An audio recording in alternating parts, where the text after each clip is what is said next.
Mother, man.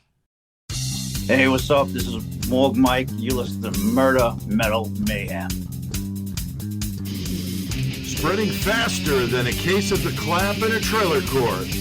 Able to shatter eardrums within a 666-mile radius. A podcast more brutal than all the rest. It's Murder, Metal, Mayhem! Warning! Trigger alert! Trigger alert! Warning! Trigger alert! Warning! Trigger alert! Warning! This is Pete Altieri of Murder, Metal, Mayhem, and I've got the privilege to be doing this interview with Mike. He's a forensic pathologist assistant, and his identity is being hidden for his anonymity.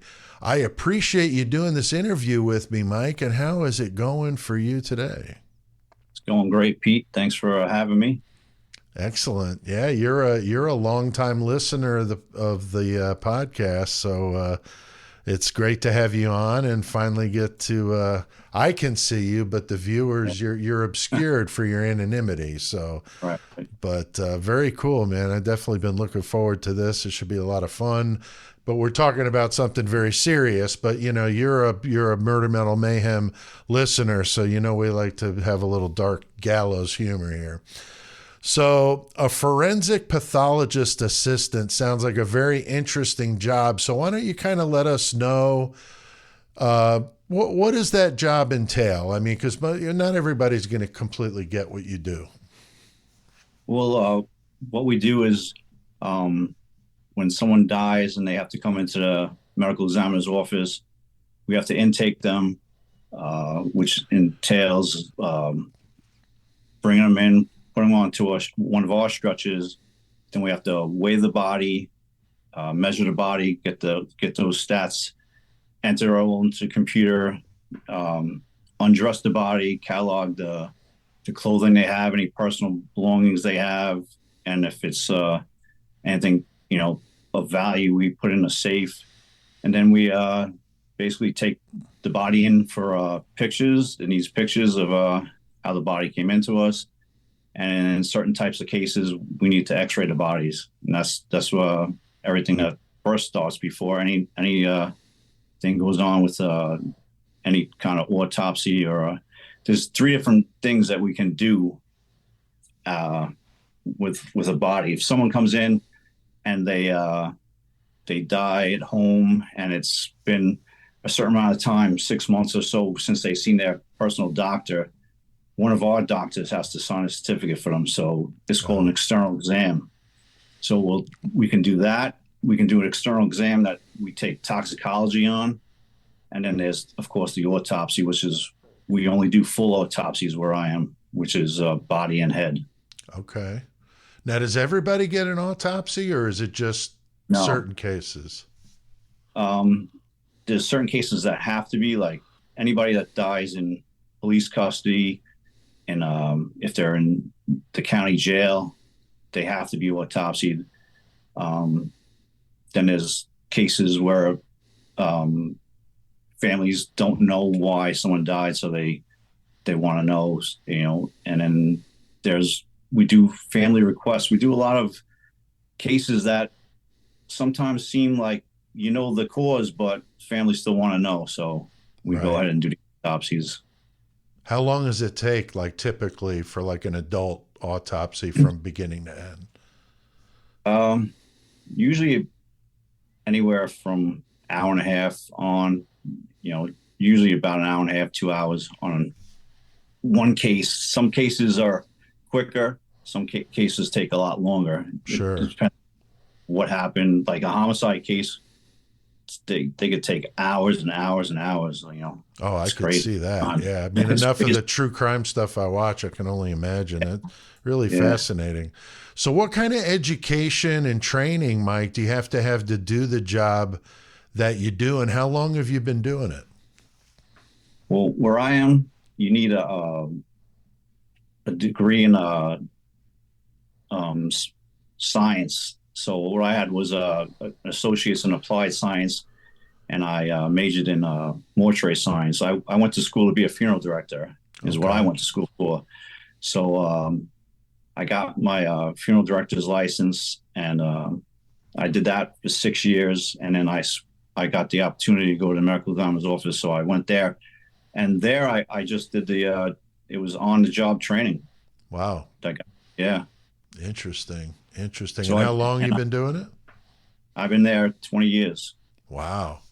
Yeah. Oh, that's amazing. Yeah, that's like I said, to most people watching or listening, it's just like a very fascinating thing, because it's just, for most of us, it just seems like, so out there, you know what I mean? But for you, it's just so commonplace, Yeah. So what got you interested in doing that job? And most people would, like I said, cringe at the thought of having to do that. But what got you interested? My answer is always, I blame the music. I was just going to ask you if you've been listening to like Cannibal Corpse and got inspired, Yeah. I mean, when I was 13, 14, listening to crazy music, all the death metal and stuff. And it just, it spiraled from there, the horror movies. And then it just so happened, a couple of friends in school, and we were talking, and wondering how all these processes occur. Right. And I went home. I was probably like 17 years old, and I went home and I said to my mother, I'm so curious on how they do things with the bodies when people die. And it was a few days later, she went down to the college in town, and she picked up all this information for me. And she goes, Wow. "Why don't you go to college for it?" That's amazing. So Of course, nowadays they'd have locked your ass up, Yeah. That's when we did that West Memphis 3 story, and they're talking Right. about that Damien Eccles and all his writing and stuff. And I'm like, Yeah. man, hold my beer. I was doing stuff a lot worse than that. I can't believe Exactly. they didn't lock me up, It's just, that's scary Right. stuff, but, Right. but, we're goofing a little bit, but I mean, honestly, that's a profession that not very many people can do it. So it's an amazing thing that you can do it. And that's obviously a very marketable skill to have, really. Right. You're not going to go to a, temp agency and find somebody to, do what you do, so it's, and I used to work with hazardous materials, and somewhat similar. There's a lot of training and licensing you need to do. You just can't throw somebody off the street doing it. It's its own thing. So I kind of get that. Right. Now, do you look at life differently that you've seen death up close and personal like that? Has it made you want to maybe watch what you eat, or, that sort of thing? Or does that really not faze you? I mean, I do and I don't, because I do for the, it's a hard thing to do. You have to go to a place in your head, and just, you got to think of it like, I can't get emotionally attached to anything that's going on.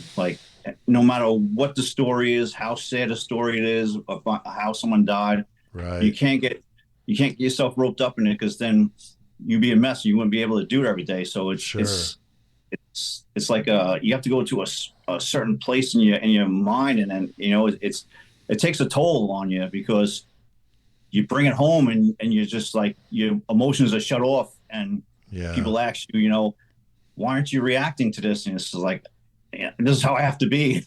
Right. Because if I turn on the emotions, it's it's not gonna be good for me. I could see that. What about with kids? That's got to be really rough, huh?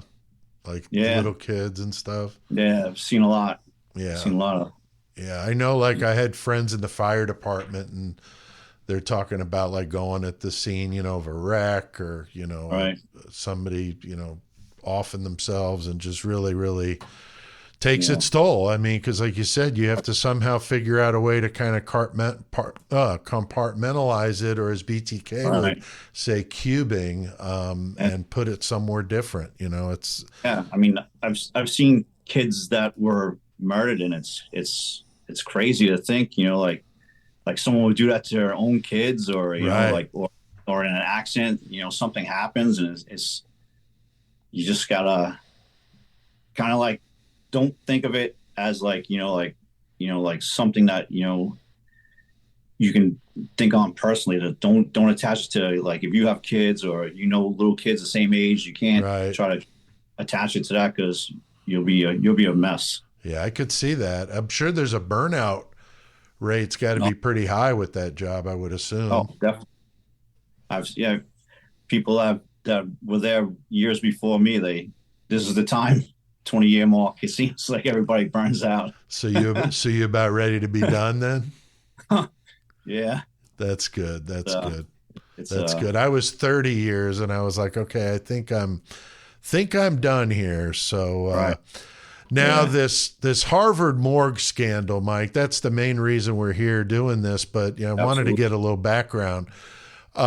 What did you think about this when the news broke? Because I was like, holy crap. I mean, Cedric Lodge, he's the manager of the morgue, and he's Right. indicted for selling body parts, and his wife's involved. I mean, it was a mess, man. What were your thoughts when you heard about it?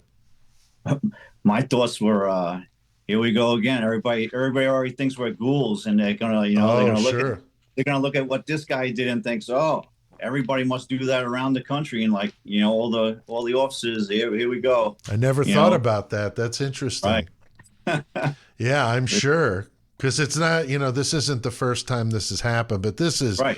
just really, really over the top. I mean, I'm just wondering, how does something like that happen? I mean, what kind of accountability is there, Mike? I mean, we know when I interviewed Nico and he was Mhm. talking about taking little pieces of the bodies home with them and all the blood and all this. So, like, it was the same kind of question of how does that even happen? I mean, is there strict accountability in these morgues like that, or Harvard? I Yeah. mean, geez. Well, that's the thing. Like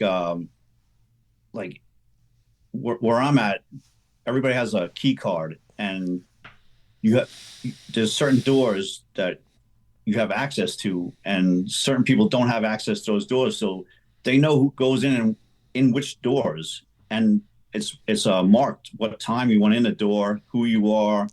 And my thing is that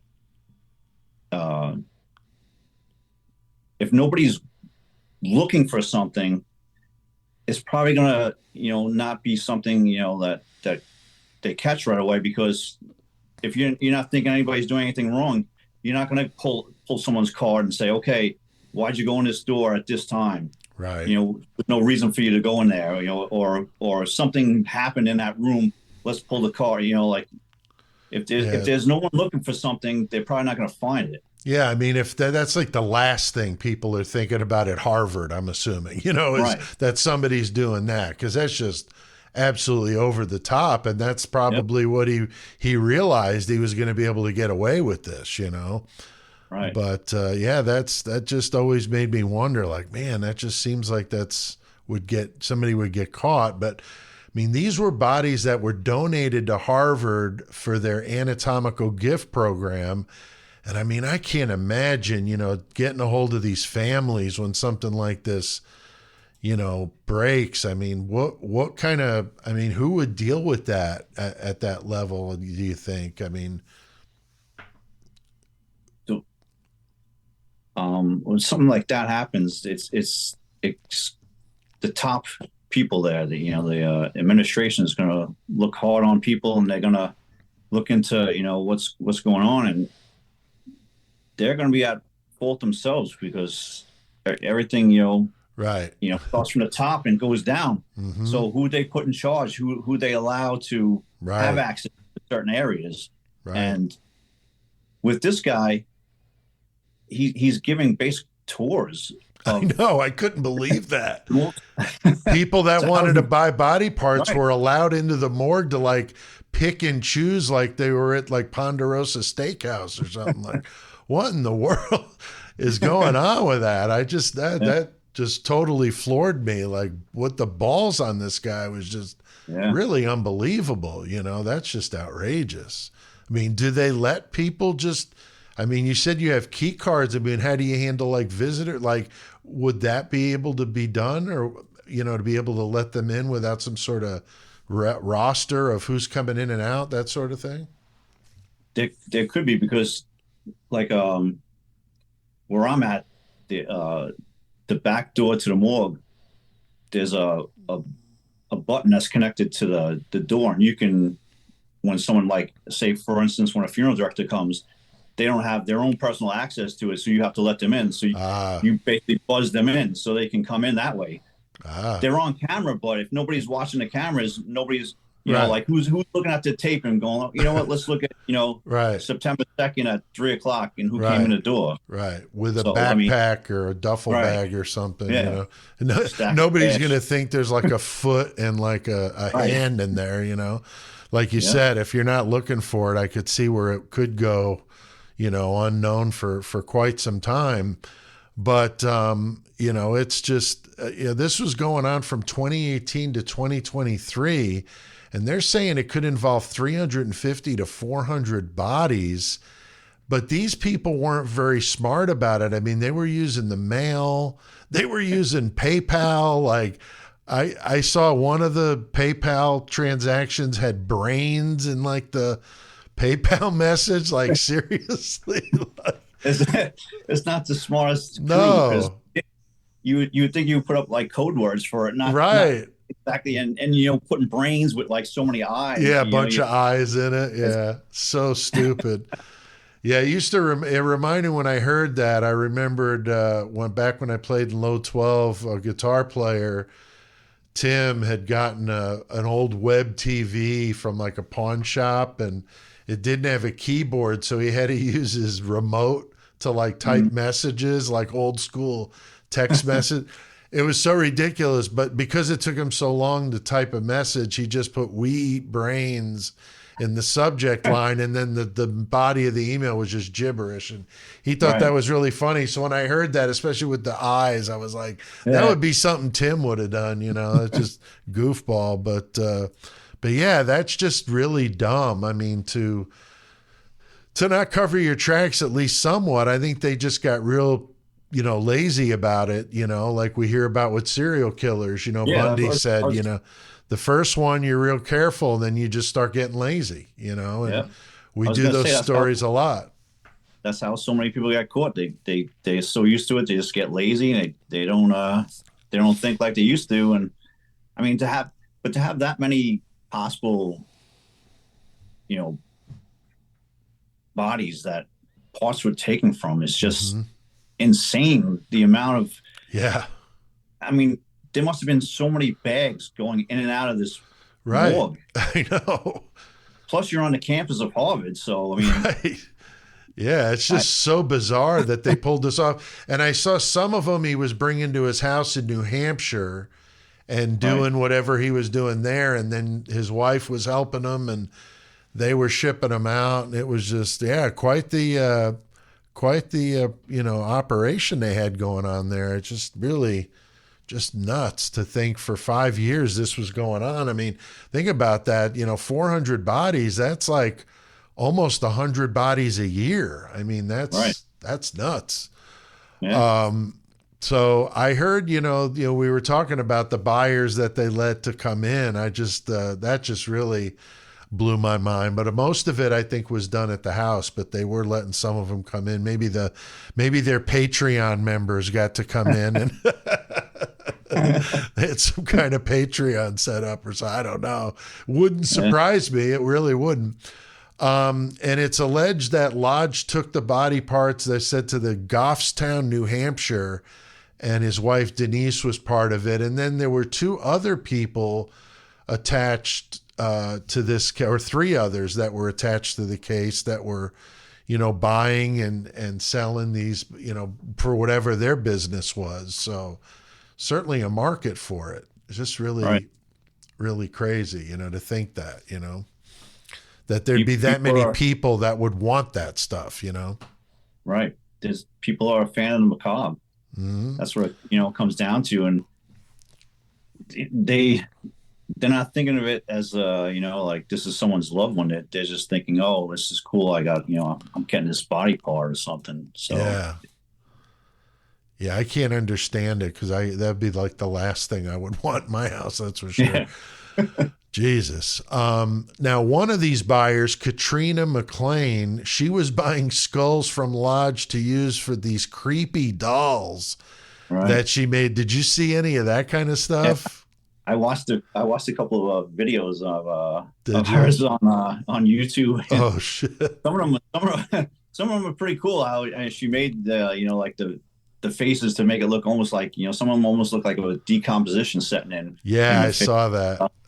But Wow.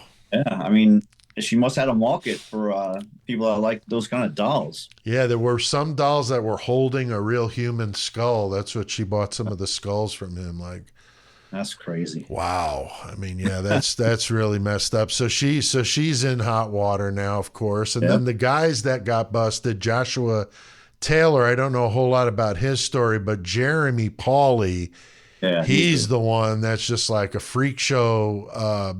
He's got like horns and half his yeah, face is tattooed. right, Teeth are like razors. I don't even know what's going on with that, but right. doing some super nasty stuff online. I mean, they went to his house. They said there was buckets of kidneys and livers and brains, and he had 2 stillborn babies in his house. I mean, like, what in the world, man? Yeah, that's probably another guy that's given us a bad name and Right. Probably a metalhead. Probably a metalhead, right? So yeah, exactly. we get thrown I under mean, the bus all the time. what are you doing with the organs? That's what I want to know because they're gonna go bad. I mean, Right. if The you go to the supermarket, smell. you buy a steak and you leave it around for a few days or so, it's gonna go bad. So Yeah. same thing with human organs, they're I gonna know. start to rot. So Yeah, I can't imagine how bad that wherever he was living had to smell. I mean, it just had to be pretty disgusting unless he had them refrigerated or something. But still, I mean, just my still, God. after so much time, Right. they're gonna go bad.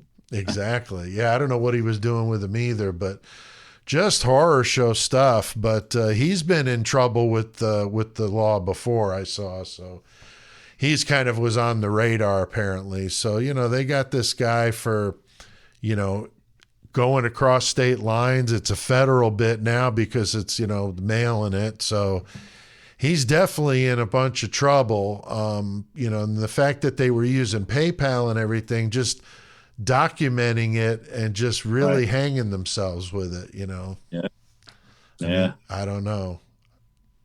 You can't just some things you have to think. Like you can't use the postal service. That's government. That's federal. Right. They're gonna. That's when they're gonna come hard at you. And Yeah. They would have they're been not better gonna. off having like a courier or something do Yeah, it. Some private courier maybe would have been right. better off. Meet somewhere or something. I don't want to put any ideas in your head, Mike. You're almost retired, man. Don't blow it. Don't blow it. Exactly. Let's change the subject. Now, Yeah. what's crazy though, Mike, is that this is not the first time this has happened. I saw it happen at UCLA in Right. 2003, and I'm sure you've heard of other cases Right. like this, but what? I mean, are there any others notable ones that you wanted to mention? I just want to say with the UCLA one, the one guy was saying how the guy that was getting the parts, he was saying how he was an innocent man, he was doing it all legit, but at first he was doing through checks. He was paying for stuff through checks, and then it went to cash. So when you're paying stuff with cash, you know what you're doing. Right. There's no there's Right. no why switch from checks to cash all of a Right. sudden. Right. Something's up, and you're doing something shady. So he's as guilty as the guy that was selling it. He tried to make it I'll give back the organs. He's trying to give back the organs to Right. the place. It's crazy. Yeah, definitely. Yeah, I've heard of this over the years, but we did that Burke and Hare episode, it was last year, the year before, with those grave robbers, that would provide the corpses to the medical schools. I mean, back Right. in the day, that was how it was done, So I Yeah. mean, this kind of thing is not certainly nothing new. I mean, that was back in the early 1800s, like the 1820s or 30s in Scotland.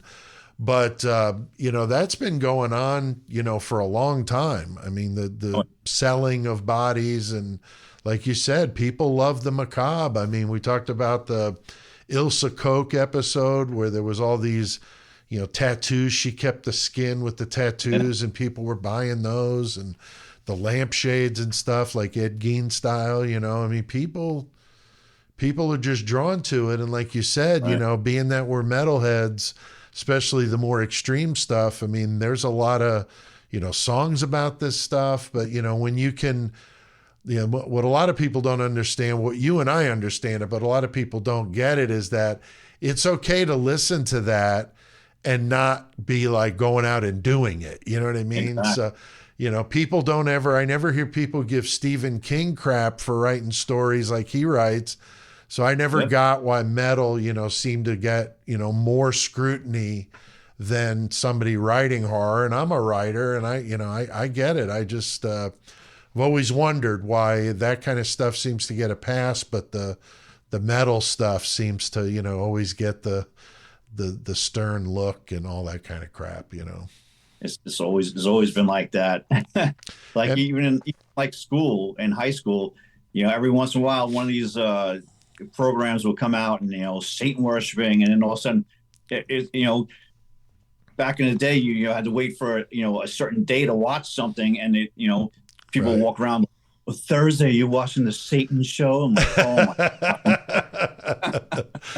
Yeah, and you and I, yes, we grew up in that satanic panic nonsense. Right. We talked about the West Memphis 3, but that was a legitimate thing. And on YouTube, I have the 666 seconds videos, and I had a few people like freaking out about it. And it's like, it's a goof. I'm not doing it because I worship the devil, and here I've got Anton LaVey over my shoulder, but I got like 12 of these masks. I've been rotating them around in here, but I figured for you, I busted out the LaVey. So Nice. Thank you. of course.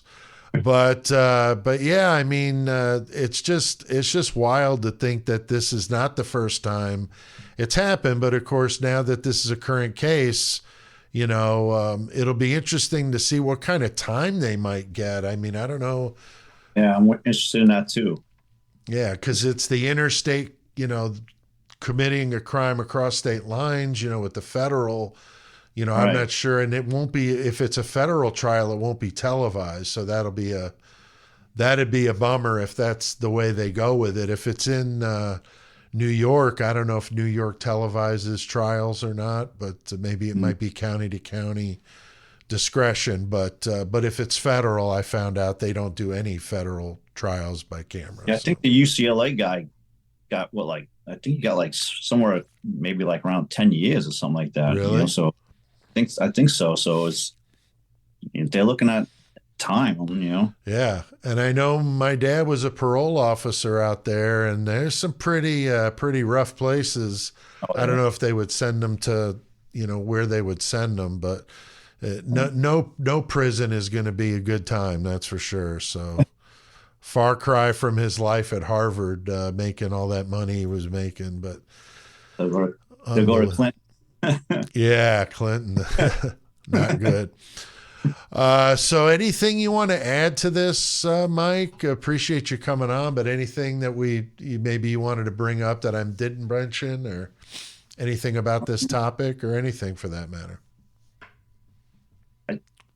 Well, the thing that sticks out is like when something like this happens, so now Harvard's program is looked at differently, and on the videos I watched and articles I read, they say, families are going to stop donating. Sure. And that's, it's always a killer too, because the reasoning behind all this is that, it's for medical students to learn, and they need this. So like when they get anatomical donations, it's very,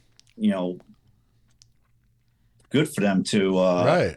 practice on, because they need it. And, it's what you need. You can only look at a skeleton so much. You need Right. to look at an actual human body, Right. and Yeah, and it's a shame that this would their donations will go down.